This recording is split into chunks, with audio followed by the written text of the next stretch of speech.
নমস্কাৰ, কি খবৰ? আশা কৰোঁ চবৰে ভালে আছে।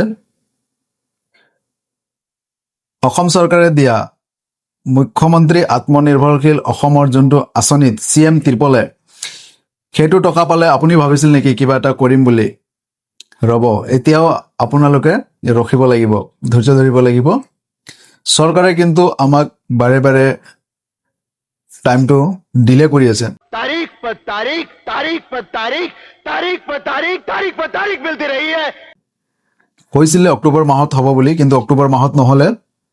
তাৰপিছত আহি গ'ল ডিচেম্বৰ মাহত, নৱেম্বৰতো নহ'ল, ডিচেম্বৰৰ কাৰণে মই অলৰেডি ভিডিঅ' বনাইছিলোঁ। তে কিছুমানে কমেণ্টত মোক বেয়াও পাইছে, কাৰণ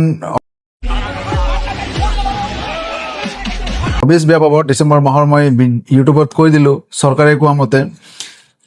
তে চৰকাৰে নিজে কৈছিলে লাইভত আহি, মানে হেমন্ত বিশ্ব শৰ্মা ছাৰে নিজে লাইভত আহি কৈছিলে ডিচেম্বৰ মাহত দিব বুলি, কিন্তু ডিচেম্বৰ মাহতো নিদিলে। এতিয়া এই ডিচেম্বৰ মাহত আকৌ এটা লাইভত আহি কৈ আছে যে নাই, এইটো মাহতো দিয়া নহ'ব। তে মই নিজে এপ্লাই কৰিছোঁ আৰু মই চাই আছোঁ যে কেতিয়া দিব।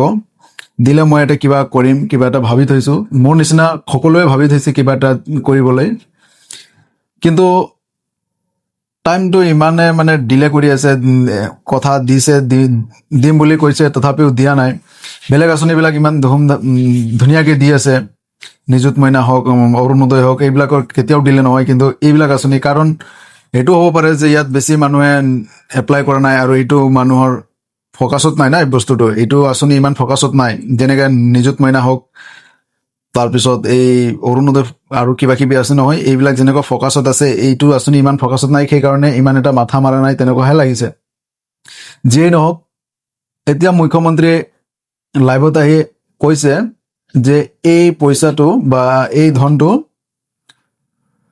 1 লাখ টকা ধনটো জানুৱাৰী মাহৰ 15 তাৰিখৰ পিছত আৰু ফেব্ৰুৱাৰী মাহৰ 15 তাৰিখৰ আগত দিব বুলি লাইভত আহি কৈছে।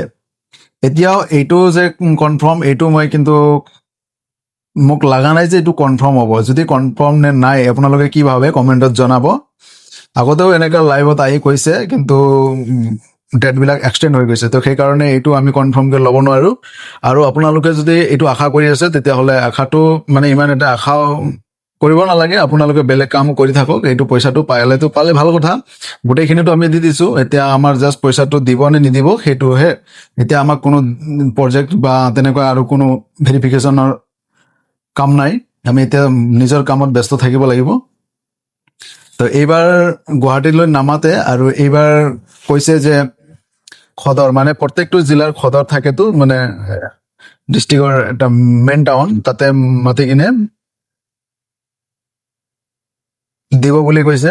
বা তেনেকুৱা চিষ্টেম হ'ব নে আৰু বেলেগ চিষ্টেম হ'ব সেইটো আমিও নাজানো। মুঠতে আমি যদি সঁচাকৈ আমি ডিজাৰ্ভ কৰোঁ, তেতিয়াহ'লে আমি পাব লাগে। আৰু যদি ইয়াৰ পৰা বঞ্চিত হওঁ, তেতিয়াহ'লে আৰু ক'ব লগা নাই। আপোনালোকে কি ভাবে নিশ্চয় জনাব। ধন্যবাদ।